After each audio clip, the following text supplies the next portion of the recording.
Olá para você que nos acompanha no canal do YouTube do AgroLink, portal AgroLink, www.agrolink.com.br. Nós voltamos a falar ao vivo, diretamente aqui da Expo Inter, nosso estúdio especial localizado aqui na casa do Sindicato das Indústrias... Opa, fugiu agora. Sindicato das Indústrias de Máquinas e Implementos Agrícolas no Rio Grande do Sul, Simers, que nos cedeu esse espaço, que está nos acolhendo aqui ao longo dessa Expo Inter. A gente tem escutado, tem trazido aqui no nosso estúdio muitas pessoas para falar de vários elementos que são envolvidos direto ou indiretamente ao agro. E hoje a gente está recebendo aqui o diretor técnico da FEPAM, o Gabriel Ritter. E o Gabriel está aqui porque a FEPAM aproveitou a Expo Inter para fazer uma espécie de mutirão das licenças ambientais para começo de vários empreendimentos que incluem o agronegócio. E algum dos mais importantes está dentro da linha energética. Gabriel, em primeiro lugar, antes de mais nada, agradecer a sua presença aqui conosco, ter aceitado o nosso convite e dar as boas-vindas aqui ao AgroLink News Especial Edição Expo Inter. Maravilha, muito bom dia a todos. Primeiramente, agradecer o convite aqui da AgroLink pela possibilidade da FEPAM aqui estar apresentando seus resultados ao longo da feira. Eu acho que a gente está num momento ímpar de sociedade gaúcha, que a gente conseguiu evoluir a ponto de, se eu viesse há 10 anos atrás aqui na Expo Inter, o meio ambiente entrava escondido aqui, a gente tinha que vir meio à paisana, né, porque eram setores de certa forma antagônicos, e o que a gente conseguiu amadurecer de relação entre o agro e o meio ambiente nesses 10 anos é algo que é de fato louvável, né? Hoje a FEPAM tem, junto com a Secretaria do Meio Ambiente, tem um stand no pavilhão internacional, né? Então isso mostra o quão importante está essa conectividade entre o meio ambiente e o agro. Eles não são dissociáveis, um precisa do outro, e eu acho que isso a sociedade como um todo conseguiu perceber, e hoje, né, a gente, ao longo dessa semana, tivemos várias entregas que isso a gente consegue comprovar, né, essa coexistência entre os dois e essa interdependência. Dessa Expo Inter, eu acho que a questão energética ela chama muita atenção. A gente tem a questão da transição energética que está sendo discutida a nível mundial. E hoje, dentro da Expo Inter, ao longo dessa semana, foram entregues aí diversas licenças a qual reforçam, né, essa vocação do Estado do Rio Grande do Sul de ser um Estado de vocação de energia renovável. Bom, eu vou focar agora nesse começo em cada um dos projetos para a gente tentar entender os projetos que estão em licença em qual patamar. Foram 4 as licenças ambientais, são licenças prévias para o começo dos projetos, a princípio. Vamos entender melhor agora, justamente falando com o Gabriel, para esclarecer. Eu queria começar com a licença da CGT Eletrosul em Santa Vitória do Palmar. Ali, o que está se autorizando são novas linhas de transmissão. Em que pé está isso? Lembrando, um destaque que eu estava deixando passar, todas são licenças para empreendimentos privados, não é financiamento público. E essa da CGT Eletrosul, a empresa CGT Eletrosul, que está localizada em Santa Vitória do Palmar, como é que está sendo, em que pé, e o que é esse projeto, para onde vai se levar essa energia, essas novas linhas de transmissão ou a renovação de linhas antigas? Perfeito. Essa pergunta é boa. Eu acho que, como a gente vai falar de várias licenças, eu vou fazer um pouco da contextualização de o que é cada uma. Então a gente tem hoje a licença prévia, a licença que atesta a viabilidade do empreendimento. Ela não te autoriza a iniciar as obras, mas ela te dá todas as condições de como que tem que ser elaborado o projeto para ser emitida uma licença de instalação. A licença de instalação, então, é a segunda fase do empreendimento, aonde, seguindo aquelas condições de implementação, né, sendo avaliados os meios socioeconômicos, os impactos ambientais e quais seriam as mitigações para a implantação do empreendimento, se emite a licença de instalação. Após o período de obras, né, concluindo esse período de obras, sendo executada toda a obra conforme as condições da licença de instalação, aí sim é emitida a licença de operação, aonde o empreendimento passa a estar apto a iniciar as atividades operacionais. Bom, só para deixar claro também para quem nos acompanha no YouTube, para tentar entender, eu vou tentar explicar como eu entendo e o Gabriel vai me corrigir caso eu tenha erro, já que ele é o técnico que nós temos aqui. Qualquer empreendimento no Rio Grande do Sul e no país precisa passar por algumas etapas ambientais.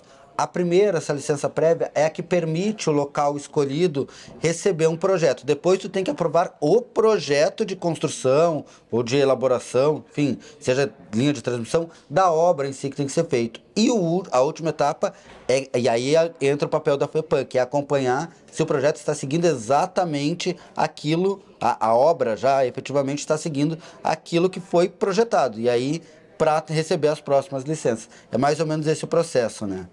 Perfeito, já aprendeu bem, já está craque no licenciamento, mas é justamente isso, a FEPAM participa desde o início na concepção do projeto até o acompanhamento da operação do empreendimento. Então a gente está sempre acompanhando de fato para saber se o empreendimento ele é viável naquele local, qual que é a melhor forma de instalar aquele empreendimento naquele local e a partir disso qual que é a melhor forma de operar. Bom, tem um outro projeto que fala sobre linhas de transmissão, que é da CE Equatorial, que daí já é na região metropolitana, ali vai atender Alvorada, Viamão e uma parte de Porto Alegre.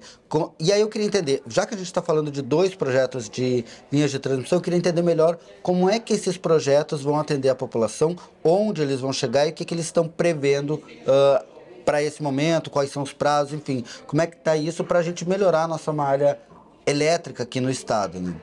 Boa pergunta. Hoje o sistema elétrico brasileiro ele é todo interligado e existem as necessidades de ampliação para melhor fornecer a qualidade da energia para a população. Então, desses exemplos que a gente pegou aqui, por exemplo, Santa Vitória do Palmar é uma região que ela é muito forte em parques eólicos. É uma região que tem muito vento, então é um local propício para desenvolver essa atividade. Então, a energia gerada do parque eólico lá, ela pode ser consumida em qualquer lugar do Brasil. Então, a gente tem sistema de transmissão, essa linha da Eletrosul que foi dada a viabilidade dela, ela vem nesse sentido de reforçar o escoamento dessa energia renovável gerada em Santa Vitória do Palmar para o resto do Brasil. Já as da CE, que a gente está falando aqui, que é da região metropolitana, o que ela visa?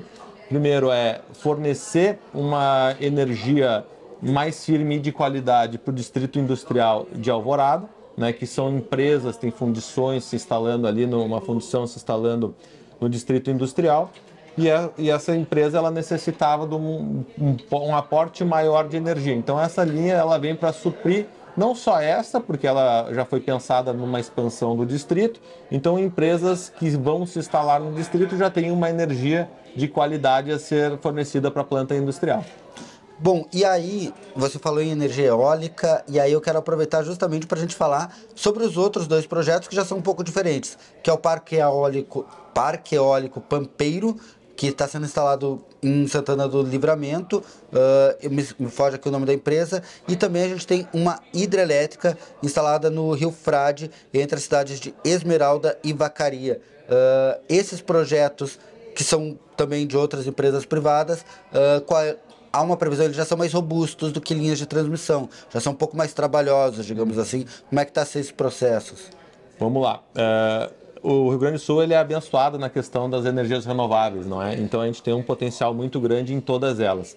Já diria Jorge Ben, né? Abençoado por Deus, bonito por natureza. Concordo 100%, assino embaixo. E na questão do eólico, então, os inícios, os primeiros projetos foram desenvolvidos, a maioria na parte costeira, né, onde tinha o vento litorâneo. E a partir do desenvolvimento e o conhecimento mais a fundo do estado, foi elaborado um atlas eólico, onde se identificou os principais ventos do estado do Rio Grande do Sul. E também, concomitante a isso, foi feito um zoneamento ambiental eólico, onde é que seja áreas propícias para a instalação de parques eólicos e áreas que têm restrições ambientais, principalmente nas áreas aí onde existem espécies migradoras ou outras que poderiam ter um impacto ambiental. Então, esse parque em Santana do Livramento ele já está nessa fronteira que a campanha gaúcha foi descoberta como um grande potencial de geração eólica.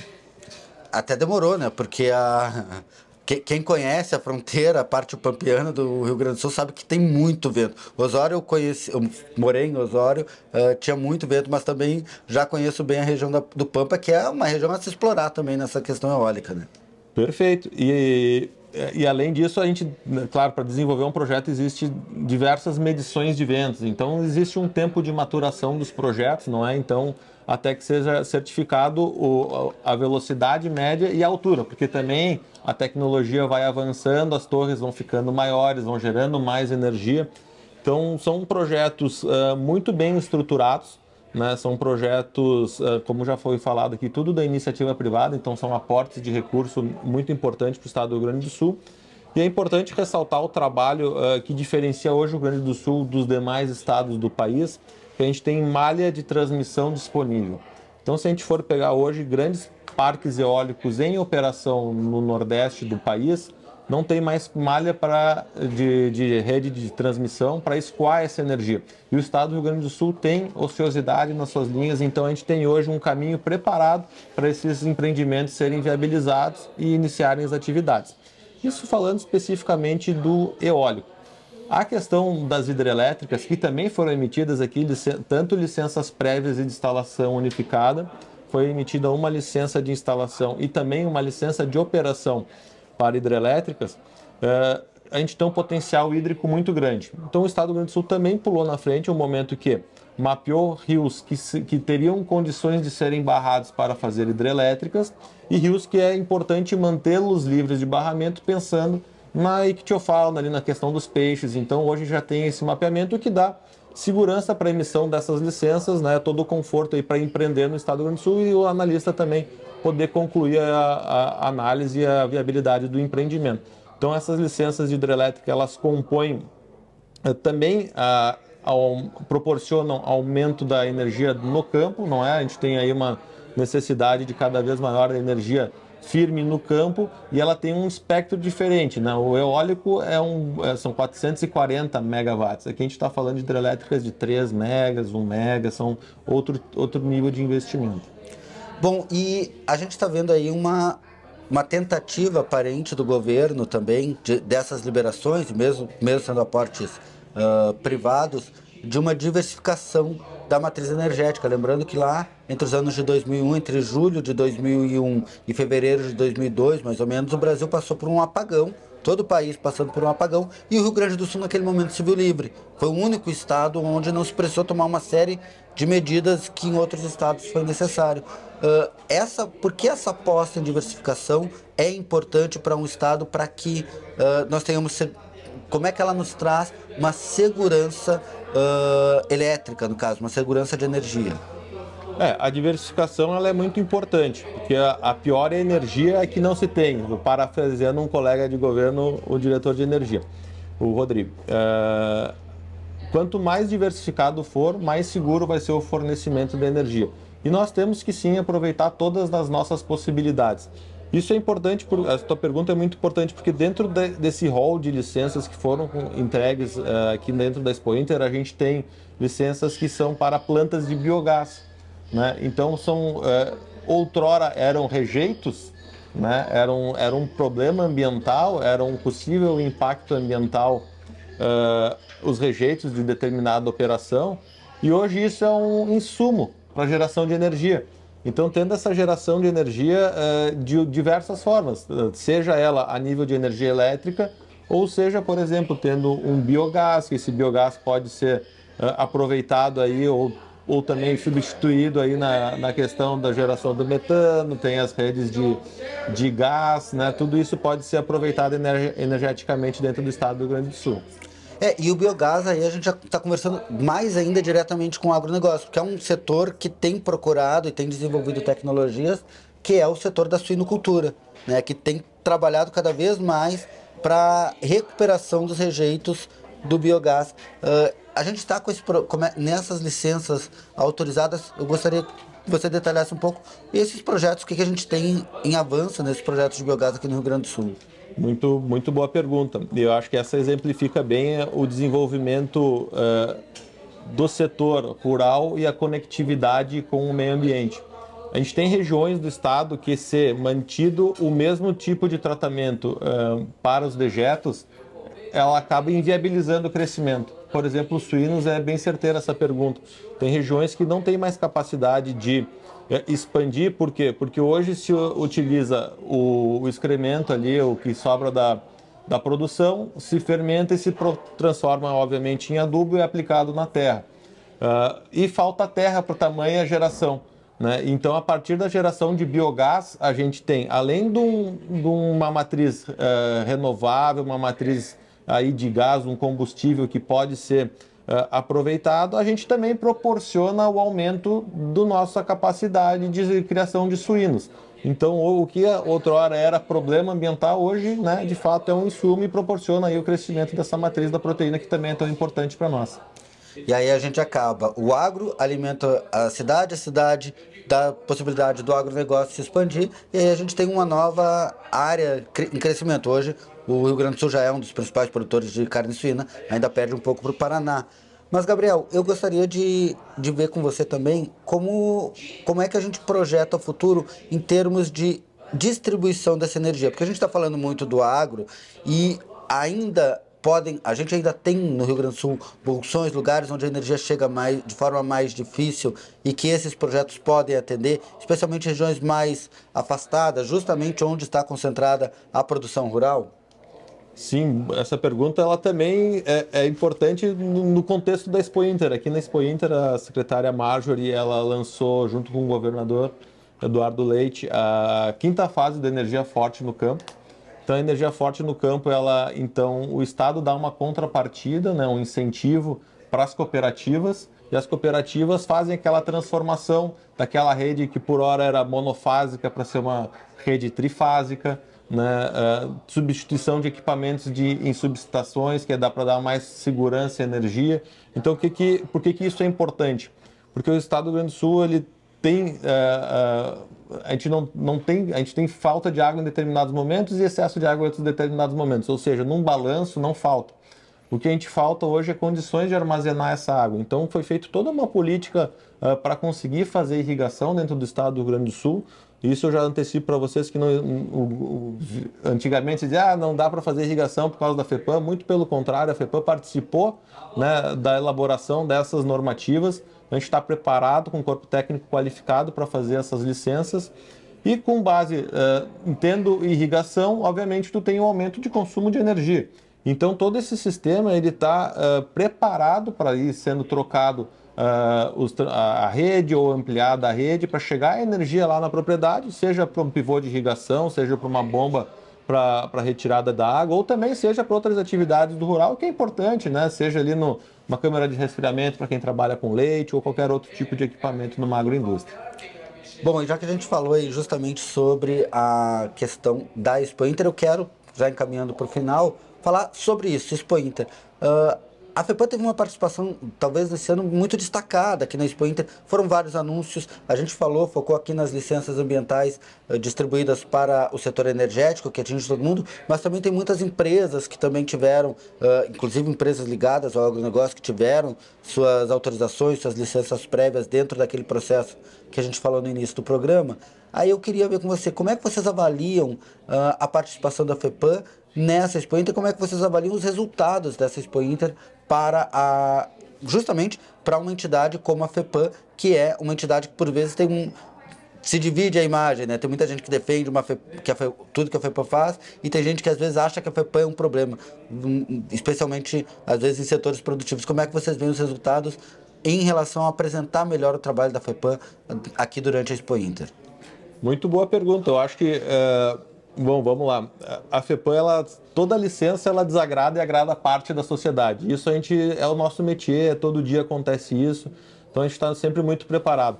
É importante sempre destacar que ninguém faz o que quer dentro da FEPAM. A gente segue regras, né? Regras que saem desde do nosso Código Florestal Federal ou todas as normativas a nível federal, chegando até as nossas normas aqui a nível de Conselho Estadual do Meio Ambiente, que é o órgão superior e deliberativo ao qual a gente segue as regras que são nele postas. Então, tem um corpo técnico muito qualificado, né, um corpo técnico muito robusto, formado aí por profissionais do quadro de todas as carreiras, né, seja da engenharia, geologia, biologia, a avaliação também dos aspectos sociais. E dentro desse contexto, um projeto bem instruído é submetido para a FEPAM, sendo aprovado ali pela equipe técnica, ela é submetida então para a emissão da licença. A participação da FEPAM esse ano foi muito importante e devido a esses profissionais que trabalham dentro da FEPAM. A gente teve, sabendo do nosso stand, a gente preparou um dia para fazer a entrega das licenças e a gente questionou quais são os projetos que estão mais maduros, quais que já foram avaliados, quais que estão em vias de ser emitidos, que a gente possa fazer a entrega durante a Expo Inter. E foi muito legal, porque teve todo mundo que falou, olha, esse aqui pode, ou esse aqui não pode, esse aqui a gente gostaria, mas precisa de ajuste no projeto, porque ainda não está contento. Então, a gente foi analisando diversas possibilidades.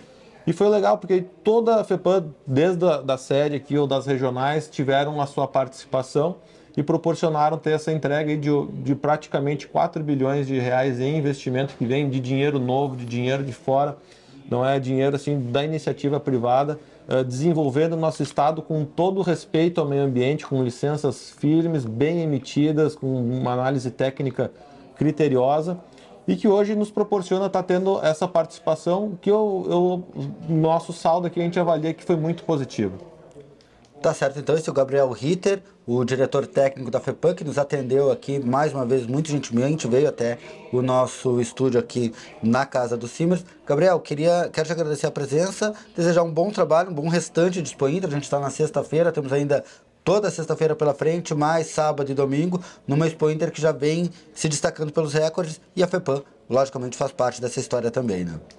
Muito obrigado a todos, agradeço ao convite, estou sempre à disposição e tenho a certeza que hoje a FEPAM é um braço da sociedade gaúcha com muita seriedade, com muita responsabilidade na emissão e na análise de seus documentos.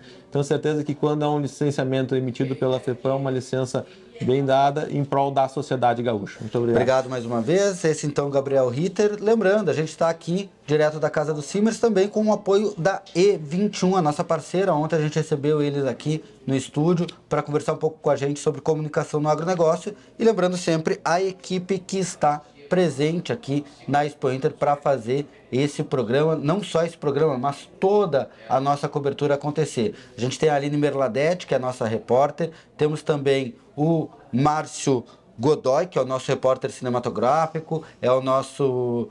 também está acompanhando a Aline, também está nos acompanhando. A Sheila Carvalho, que é a nossa produtora e um pouco mais aqui, obviamente. Temos o Tainan Donádio, eu confundo o sobrenome dele, o Tainan Donádio, que é o nosso representante comercial, e claro, a Nádia Borges, que é a diretora do portal AgroLink. Lembrando que você pode acompanhar essa cobertura da Expo Inter, e não só da Expo Inter, mas tudo que acontece no agronegócio, no nosso site www.agrolink.com.br. Aqui mesmo na nossa página no YouTube, você ainda vê as reportagens que a Aline Merladete e o Márcio estão preparando aqui, estão fazendo, estão acompanhando, eles estão caminhando por toda a feira ao longo desses dias, então você consegue acompanhar. E não esqueça, Spotify, Deezer, seja qual for a sua plataforma de áudio preferida, você pode acompanhar também o podcast AgroLink News, que é apresentado pelo Lucas Rivas. Todo dia de manhã cedinho já está lá com um resumo das principais notícias do agronegócio brasileiro. Eu agradeço a participação, o acompanhamento de vocês. A gente vai voltar logo mais com mais entrevistas aqui direto da 48ª edição da Expo Inter, que acontece no Parque Assis Brasil em Esteio. Até mais!